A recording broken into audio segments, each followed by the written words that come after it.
This is history for April 14th, Tuesday, and we are going to be in lesson 62, which is World War II, part 4, December 16, 1944 to September 2nd, 1945. I'll give you a fair warning that this lesson says that it's the longest one of the World War II so far. So settle in and we'll get it done. All right. We will end our study today with the final lesson on World War II with the Battle of the Bulge, the dramatic death of Adolf Hitler, the unstoppable resolve of the Japanese, and the devastating drop of 2 atomic bombs. It may feel like we've already covered a lot, but in reality, we've barely scratched the surface. My hope is that you will broaden this study as your interest leads by reading additional stories of individual heroism and the letters of soldiers sent back home. Please don't miss watching some of those old black and white documentaries that use authentic war footage. They are priceless resources. There is so much to learn about the past from World War II and so much to glean for the future. Let's review major events on a short timeline to give us some context for the desperate conclusion of World War II. 1939. World War II officially started on September 3rd, 1939, when France and Great Britain declared war on Germany for invading Poland. Behind the scenes, the nightmare of the Holocaust began. The phony war slowed down the struggle on the front lines until the Germans, in blitzkrieg style, took most of Europe on the Western Front. The Battle of Britain, won by the British, saved Great Britain from the Nazis. 1940. Mussolini tried to take Greece and North Africa, but failed on both counts. The Nazis bailed him out of Greece, but they could not secure the battleground in North Africa. Patton and Montgomery did that. 1941. The most dramatic events of this year were the German invasion of the Soviet Union on June 22nd and the Japanese attack on Pearl Harbor on December 7th. 1942.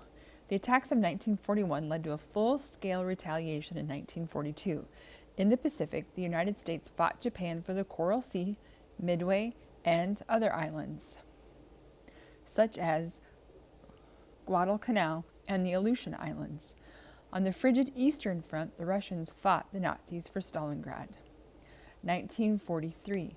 Against Hitler's order, Nazi troops under Field Marshal Friedrich Paulus surrendered to the Soviet Union, giving up their fight for Stalingrad in January of 1943.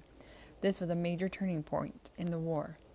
This was also the year that the Allies invaded Italy and the Italians ousted Mussolini. On the Pacific Front, the United States continued to fight the Japanese from one island to another. 1944. The surprise invasion of Normandy on D-Day, June 6, 1944, positioned the Allies for a final assault on Hitler while the Soviets continued to roll their way west. D-Day marked the beginning of the end of the Nazi Empire. With success at Normandy, the Allies pressed full speed toward the city of Berlin, which housed the heart and home of Adolf Hitler and his Nazi regime. By August 25th, the Allies reached Paris and liberated the iconic city from the hands of the Nazis. That led to great fanfare and celebration in the streets of France. As the Allies continued to work across France to reach Germany, other Allied troops were coming up from Italy, and Soviet troops were marching west. That means all 3 offensive lines were aimed at Berlin. Even though 3 fronts were barreling toward Hitler in record time, he still thought he had a shot at winning the war and ruling half the world.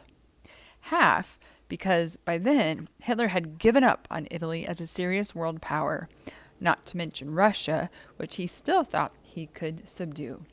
So in Hitler's mind, it was just himself and Emperor Hirohito left to divide the globe. Was this far-fetched? Yes. Which is one of the many reasons why several of Hitler's own men tried to take him out. One of the most famous assassination attempts against Hitler was codenamed Valkyrie. On July 20th, 1944, Nazi General Klaus von Stauffenberg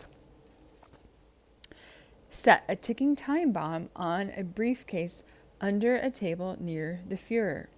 With confidence in the plan, Stauffenberg wrote, "We must prove to the world and to future generations that the men of the German resistance movement dared to take the decisive step and to hazard their lives upon it." With great courage, the resistors did try. The bomb exploded like it was supposed to, but it didn't kill Hitler. He survived, all the more convinced of his calling to expand the Third Reich. Those identified with Valkyrie were executed and their families sent off to concentration camps. Stauffenberg cried out at his death, "Long live our sacred Germany." Battle of the Bulge. After surviving Valkyrie, Hitler, with a renewed sense of his destiny, wrapped up the details for a final campaign against the Allies called the Ardennes Offensive. Most remember it as Battle of the Bulge, named for the bulging line of Allied troops. After the liberation of Paris, war-weary Allied troops, along with some rookie troops, were defending the Ardennes Forest, which is a hilly, densely wooded area that sprawls across Belgium, Luxembourg, and part of France. Not expecting a German advance through such terrain, the Allies were caught off guard by the battle about to occur. Hitler was well aware of the Allied troops in the forest and predicted they would run low on food and supplies. He assumed he could ramrod the hungry troops, divide them in half, and encircle them to force their surrender. The truth is, with blown-out roads and drainage problems, the Allies were having problems receiving their supplies. Though the Allies had secured Normandy, the Germans still controlled many of the other ports. The Allies had only one port available for getting food and weapons, and that was in Antwerp, Belgium.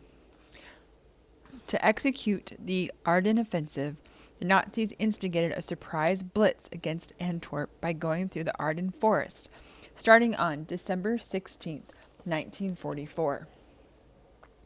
Before the offensive took place, the Germans used clever means to hide what was coming. They sent English-speaking Germans dressed in British and American uniforms to infiltrate the other side. These spies, wearing U.S. dog tags from captured soldiers, changed signs, spread rumors, and disrupted traffic. The Germans also dropped paratroopers in the dark of night to secure important roadways. The 5 weeks of fighting that followed were desperate and costly. Because the Battle of the Bulge was fought in the heart of the winter, snow was an additional enemy. Not only did the weather block planes from providing supplies and air coverage, it also left soldiers cold to the bone. Near the town of Malmedy, Belgium, for example, the Germans grew too numb to take care of the prisoners they captured, so they just shot them. In desperation, the Allies shot some of their prisoners too. Remember those German spies who were living among the Americans? They got caught and were executed. In one case, the spies slipped up and gave themselves away as foreigners when they asked the Americans for petrol instead of gas. Petrol, or petrol, is a British term, not American, thus proving they were not from the United States. On a completely different note, General Eisenhower was so needful of replacement troops during the Battle of the Bulge that he temporarily dropped the segregation policy of American troops and allowed African Americans to bear arms in combat with white military units for the first time in American history. It was a proud moment for thousands of African Americans who were awarded decorations for bravery. As the Battle of the Bulge continued to wear down both sides, Hitler did something rather uncharacteristic. On January 7th, he backed his forces out of the Ardennes forest, giving the Allies a clue that the Nazis were unraveling. Within weeks, the Battle of the Bulge was over. Though sorely spent, the Allies stood victorious at the cost of approximately 19,000 American and 200 British lives. The Allies held on to Antwerp, pushed back the Germans, and ground the Nazis to a halt. Though Americans lost more in the Battle of the Bulge than in any other campaign of World War II, This battle produced the most decorated platoon in American history, the 99th Division of the 394th Infantry Regiment. Some would say the Battle of the Bulge was the greatest battle in U.S. history. It certainly was pivotal in the final chapter of World War II. Let's look now at how Hitler responded to losing his last major campaign. Nobody knows the exact moment when Hitler gave up hope in the Third Reich, because his final days were a mix of wild emotion. The Fuhrer fluctuated between hysterical fits of anger and bursts of delusional optimism. One moment he was screaming at the top of his lungs with his face purple and contorted, and the next moment he was strategizing another hopeful plan of attack. He hoped that the Allies and Soviets would clash so badly in Berlin that somehow he would escape their double wrath. But with shaky hands, facial twitches, sleeplessness, and a dragging leg, Hitler was plainly crazed by the threat of defeat. It was coming, but he continued to meet with his staff in an underground bunker in Berlin to dispatch far-fetched military operations. Unknown to Hitler, most of his final orders were never carried out, including the one that he gave on March 19, 1945, to destroy Berlin. Hitler had the audacity to order the infamous scorched earth policy on the capital of Germany in the event that the Russians beat the Allies to the finish line. It would appear that Hitler's true colors were showing. He was willing to sacrifice the sparse, dwindling resources of the Germans to satisfy his personal ego, which could not bear the thought of Joseph Stalin taking Berlin. The scorched earth policy was not carried out. To the Germans living above ground, there was no point. The frightened people of Berlin could see, hear, taste, and smell that defeat was coming. German families as well as Nazi soldiers were clamoring for ways out of the city before it was captured. Hitler considered an escape from his underground bunker on April 20th because that day was his 56th birthday. But his mood changed and he didn't take it. When that day came, his staff was cheerful about his birthday. They showered him with their last ounces of loyalty and filled him with false assurance. One glimmer of hope, according to Hitler's staff, was that President Roosevelt had died of a sudden brain hemorrhage on April 12th. The Germans wondered if this would lead the United States to falter in the war. Of course, that didn't happen. On the contrary, Hitler's good mood on April 20th was short-lived. The Fuhrer's last 10 days would be his worst. On April 22nd, Hitler went into a rage after learning that one of his orders for a military attack had been ignored. Hitler decided then and there to stay in Berlin no matter the cost. On April 23rd, he learned that Göring, his second in command, and the glory-seeking head of the Luftwaffe had committed treason against him and was trying to take control of the Third Reich. Göring was arrested and became a prisoner of the Nazis. On a more personal level, worse was yet to come for Hitler. On April 28th, Hitler learned that Heinrich Himmler, the closest right-hand man and the mastermind behind the death camps, had deserted him. Himmler had secretly gone to the Allies to negotiate the surrender of Germany. Hitler went ballistic. The news of Himmler's betrayal on April 28th, coupled with the news that the Russians were closing in, started a countdown of Hitler's final 30 hours on this earth. He had a few things to do. First, he revealed a soft spot that must have been buried somewhere deep in his dark and lonely heart. He married his longtime girlfriend, Eva Braun. She had been a minor part of his life for 12 years. Hitler deemed the marriage a compensation for the couple's service to the nation. It's a bit hard to imagine the 2 a.m. wedding scene 30 feet below ground in the cold concrete quarters. But in the early hours of April 29th, the small wedding party made the most of the celebration and toasted the event with champagne. Under sedation for his nerves, Hitler rattled on and on to his company about the good old days. His guests dispersed in tears, and he retreated to his next important task, writing a 2-part will and testament. As might be expected, Hitler named a successor in his political testament. Since his closest comrades had betrayed him, he chose Karl Dönitz, a high-ranking naval officer and war hero. Choosing a successor certainly seemed a reasonable thing to do, but what after that? Hitler, Hitler's final words to the world were, in my opinion, as deranged as his life had been. Of all things, Hitler summarized the ostentatious contents of Mein Kampf and blamed international Jewry, that's Jewry, Jews, Jewry, for the demise of Germany. In addition, he documented his dying wish that the Germans should still take the Soviet Union to prosper the Aryan race.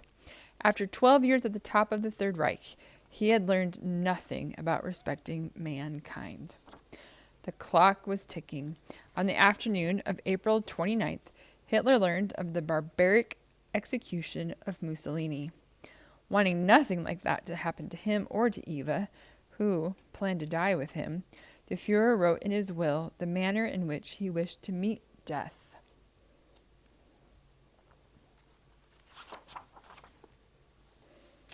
In the twilight hours of April 30th, Hitler said goodbye to his staff of about 20 people. Oddly enough, in this break of enormous tension, the staff proceeded to dance the night away in the canteen of the bunker. Still, the spell of the Fuhrer was broken. Since the spell of the Fuhrer was broken and the Russians were on their way, I suppose a dance seemed fitting to those caught on stage in the final act of Hitler's crazy life. On the day of April 30th, the couple, Eva and Hitler, retired to their room, and at 3:30 p.m. a fatal bullet was heard. Hitler had shot himself after taking poison.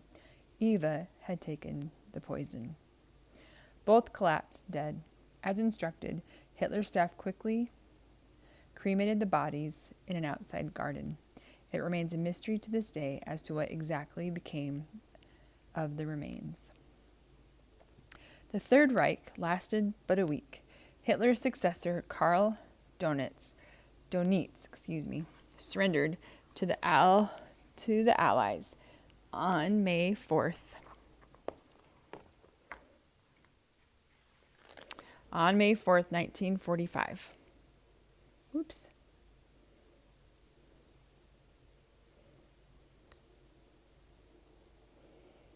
May 4th, 1945. The official documents were signed on May 7th in the small red schoolhouse in Reims, France, that Eisenhower used as his headquarters. The world, at least half of it, could breathe. Like fog after a severe rain, the deadly air of war over Europe was lifted. It had hung heavily for years at the cost of millions of lives. My words are woefully inadequate to express the relief felt by those who survived the world's worst war. Are you wondering about the Nazi concentration camps? It's hard not to think about those camps. It's hard not to think about them and imagine the astonished faces of those who were liberated. Both Allies and Soviets raced to the camps, releasing the captives and reviving the emaciated. As mentioned in a previous lesson, thousands of prisoners never made it out. During the final weeks of the war, they were marched by the Nazis deep into Germany, falling dead from exhaustion as they went. Those surviving the march were shot or left stranded when the Nazis scrambled away. Wherever they were found, Holocaust survivors like Gerda Weissmann had much to overcome. The Germans also had much to overcome. Their Führer was dead, and the government dismantled. Their towns and cities were in shambles, and their people were starving. The Soviets, as they came through, had no mercy on the Germans. In vengeance, they pillaged and plundered the dwindling nation. The Allies did not personally attack the Germans as vilely as the Soviets did, but they were guilty of breaking war rules too. In the wake of finding the dead and dying at the concentration camps, some Allied soldiers were so angry that they broke the laws of the Geneva Convention and shot surrendering Nazis. War crimes are inexcusable crimes. Unfortunately, in the bitter aftermath of World War II, they were difficult to monitor and many a violation went unchecked. After all this drama, I wish I could say that World War II was over, but it was not. There was a final showdown brewing in the Pacific between the United States and Japan. The unstoppable resolve of the Japanese. The last time we looked at the war in the Pacific, the United States scored a significant victory at Midway, though We didn't cover the details. In February of 1943, they went on to secure Guadalcanal, which is the largest of the Solomon Islands, and in August of the same year, they obtained the Aleutian Islands, which are a part of Alaska. Also in 1943, the Army Air Force found and shot down Admiral Yamamoto, the Japanese leader who planned the attack on Pearl Harbor. His death was a great loss to the Japanese Empire. In 1944, General MacArthur returned to the Philippines as promised, and fierce fighting went on there for months. By loss and attrition, the Japanese were running low on men and supply, but not on morale. The Japanese soldiers of World War II, as we have seen, were some of the toughest on earth. From boyhood, they were programmed to believe that war was glorious, their emperor was divine, and their people were superior. So, when they fought to the death. Like the samurai of ages past, defeat was a disgrace for family and country. The Japanese people as a whole were also taught that Americans would enslave them and mistreat them if allowed to win the war. So, though the United States overcame the Japanese island by island, the Japanese would not surrender. They would not retreat. This kind of resolve was particularly evident in the Battle of Iwo Jima and the Battle of Okinawa. Iwo Jima is an uninhabited volcanic island positioned halfway between Japan and Saipan. During World War II, Iwo Jima was an important airstrip. He who ruled it was a hop, skip, and a jump away from Tokyo, and most likely to win the war in the Pacific. For this reason, the Japanese who occupied Iwo Jima were particularly steadfast. They knew the United States would attack with more manpower than they had, and they knew they would probably die.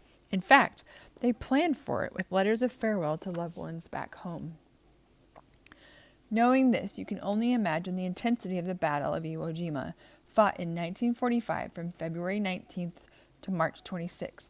More than 20,000 Japanese soldiers hunkered down in caves, in pillow boxes they dug in the earth, and in tunnels carved throughout the land, determined to shoot as many Americans as possible before they were overcome.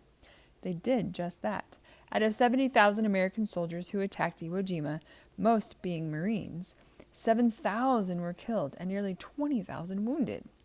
Admiral Chester W. Nimitz, who oversaw the operation, said of his men, "Among the Americans who served on Iwo Jima, uncommon valor was a common virtue." Fighting at Iwo Jima went on for about 3 weeks. Most Americans know of the battle because an award-winning photographer snapped the historic picture of 5 Marines and 1 Navy corpsman raising an American flag, raising a large American flag on top of Mount Suribachi, the highest point of Iwo Jima. It was actually the second flag raised that day. The first one was deemed too small. The Americans were victorious, but at a high price for the Japanese. Preferring death to capture, they lost more than 18,000. Only 216 were captured. As an astounding fact, the last 2 Japanese soldiers did not emerge from the caves of Iwo Jima until 1951. Though the war was over, they were following orders to hold the island. As for Okinawa, this island was and still is different from Iwo Jima. It is lush and fertile, and it was at that time home to 500,000 Japanese. The Battle of Okinawa that took place there was going to cost the lives of 75,000 civilians. Nonetheless, Japanese soldiers settled in among the local population, predicting that they would die like their comrades at Iwo Jima. They believed it was their duty and fought fearlessly against 4 American divisions and a handful of British. One of the great challenges of Okinawa was the suicidal mindset of the kamikaze pilots. Approximately 300 plunged their planes and Okas, single-man rocket-propelled bombs, onto the decks of the offshore carriers and battleships. Massive damage was inflicted on Task Force 58, which was the massive Navy fleet of the Pacific. Task Force 58 could not dodge the swarming kamikazes, but air power was nearly all the Japanese had left. The Japanese Navy by this time had been crippled, and Japanese land forces had been diminished. So desperate was the situation at Okinawa that the Japanese commander, General Mitsuru Yoshiyama, killed himself in the ceremonial style of the samurai. He died saying the Okinawans must resent me. Ironically, the American Land Force General Simon Buckner also perished at Okinawa. His death was from the exploding shells of the enemy. Buckner was the highest-ranking American to die in the Pacific War. At the conclusion of the Battle of Okinawa in June 1945, there were approximately 12,000 Americans and 86 British deaths. The Japanese, their losses were staggering. About 95,000 perished, and 7,000 to 10,000 were captured. The majority of those captured would rather have died in battle or by their own hand to fulfill the custom of the Japanese warrior. After Okinawa, the United States all but begged the Japanese to surrender unconditionally, but they would not. Behind the scenes, President Harry S. Truman, who succeeded Roosevelt, learned for the first time that the United States was developing an atomic bomb. Whether to use the bomb to end the war was going to be his gut-wrenching decision. There will always be debate over the course of action taken by President Truman. On one hand, there were still 2 million Japanese soldiers holding fast to their homeland, and it was believed that 500,000 more Americans would die in any effort to overcome them. Truman warned the determined Japanese of a disaster if they did not surrender, stating, "The alternative for Japan is prompt and utter destruction." On the other hand, some believe that the atomic bomb was not needed because the Japanese leaders were planning on surrendering. About half of the Japanese government was ready to surrender before the atomic bomb was used. We will never know what might have happened. Many are of the opinion that the United States proceeded with the atomic bomb not only to end the war, but also to terrify the Soviets lest they follow in the footsteps of the Nazis who had finally been stopped. Regardless of all the differing opinions of the right or wrong of the atomic bomb, it was created first by Americans. Whether or not they could fully envision the utter destruction that was to follow, they used the atomic bomb, and the world would never quite be the same. On August 6, 1945, an air raid alarm broke the morning air over the city of Hiroshima. The city of about 350,000 was targeted for destruction because it was an important port and had a large population, was home to weapons manufacturing plants. The residents of Hiroshima had grown somewhat accustomed to warning sirens. So, though they heard sirens, few took shelter the morning of August 6th. At 8:16 a.m., the crew of the B-29 bomber, the Enola Gay, followed their orders and dropped the atomic bomb on the unsuspecting city below. A mushroom cloud quickly engulfed the area. It had power equal to 20 million tons of TNT, or 20,000 times that of an ordinary bomb of that time period. The commander of the mission, Colonel Paul Tibbets,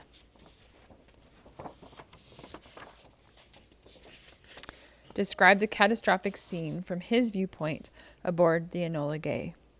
"The day was clear when we dropped that bomb. It was a clear, sunshiny day, and the visibility was unrestricted.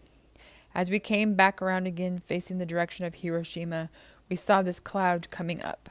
The cloud, by this time now 2 minutes old, was up at our altitude, and we were at 33,000 feet at this time, and the cloud was up there and continuing to go right on up in a boiling fashion, as if it were rolling and boiling. The surface was nothing but a black boiling, like a barrel of tar, where before there had been a city with distinctive houses, buildings, and everything that you could see from our altitude. Now you couldn't see anything except a black, boiling debris from below."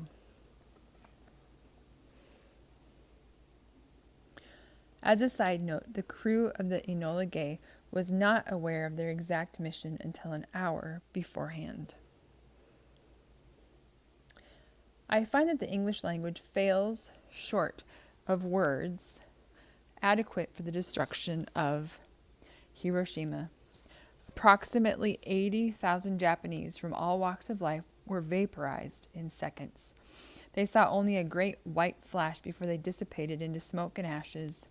Up to 60,000 more died afterwards from scorching wounds or the aftermath of radiation, something that was barely understood at the time. Those surviving the blast suffered horribly. They had to search for water to cool their burns. Some lost their sight temporarily, while others lost their eyes completely. Some lost their ears and noses. Some lost arms, legs, or feet. Many scientists who helped develop the atomic bomb, like Albert Einstein, lived to regret the pain caused by the monstrous weapon. The Japanese hardly had time to evaluate what had happened at Hiroshima when another bomb was dropped. The next one fell on the town of Nagasaki.